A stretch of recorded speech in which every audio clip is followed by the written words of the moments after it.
بە هەڵە خوێندنەوەی دەرەنجامی هەڵبژاردنەکانی تشرینی دووەمی ڕابردوو نەک تەنیا نێوماڵی شیعی پەرد کرد بە هەمان شێوەش نێوماڵی سوننە و کوردیشی تێکدا، بەڵام دوای بنبەستی پێگەێنانی حکومەت لەلایەن هاوپەیمانی ڕزگارکردنی نیشتیمان جارێکی تر سیاسەتی گەڕانەوە بۆ هاوسەنگی ناچاری دەرکەوتەوە.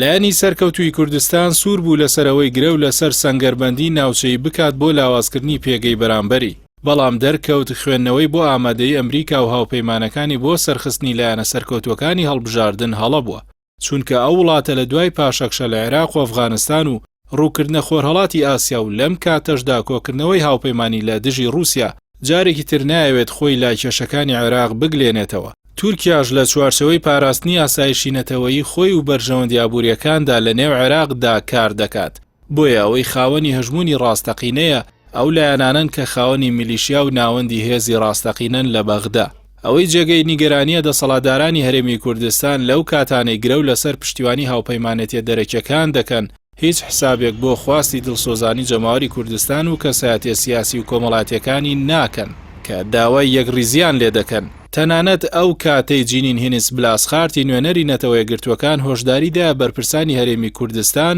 لەوەی ئەو شێوازەی حکومڕانی بوونی هەرێم دەخاتە مەترسیەوە، نەک گوێیان لێ نەگرت بەڵکو تۆمەتباریشیان دەکرد بەلایەنگیرین لە ناحەزانی کورد، بەڵام لە دوای گەشتنە بنبەست لە بەغدا کە ناتوانن پێگەی بەرامبەریان بێهێز بکەن و هەندێک پۆست و دەستکەوتی مادی بەدەست بێنن، ئێستا داوای یارمەتیدانی لێ دەکەن بۆ نێوەندگیری لەگەڵ بەغدا و یەکخستنی پارتە کوردستانیەکان بۆ پشتیوانی لا کۆدەنگی کورد لە ناوەند.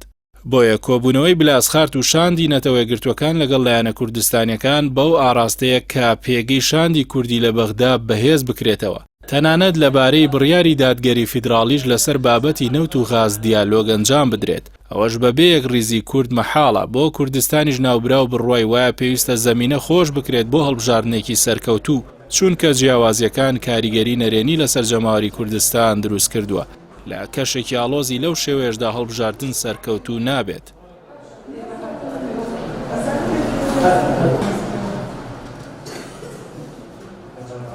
دەسەڵاتدارانی هەرێم پێچەوانی بانگەشەکانیان هەمیشە بەرژەوەندی حیزبی و شەخسی خۆیان خستۆتە سەر و بەرژەوەندیەکانی گەل و نیشتیمان، هەراوەش هۆکاری ئەو هەموو کێشەکەڵەکە بووە لە نێوان هەرێم و بەغدا و زیادبوونی مەترسیەکان لەسەر قەواری سیاسی هەرێم. لە بری گوێگرتن لە حیزب و سەرکردە دڵسۆزەکانی ناوخۆی هەرێم دوجار لە ژێر فشاری دەرەکیدا مل بۆ دانوستان و ڕێکەوتن دەدەن، بەڵام ئەویش بە پاراستنی بەرژەوەندی خۆیان.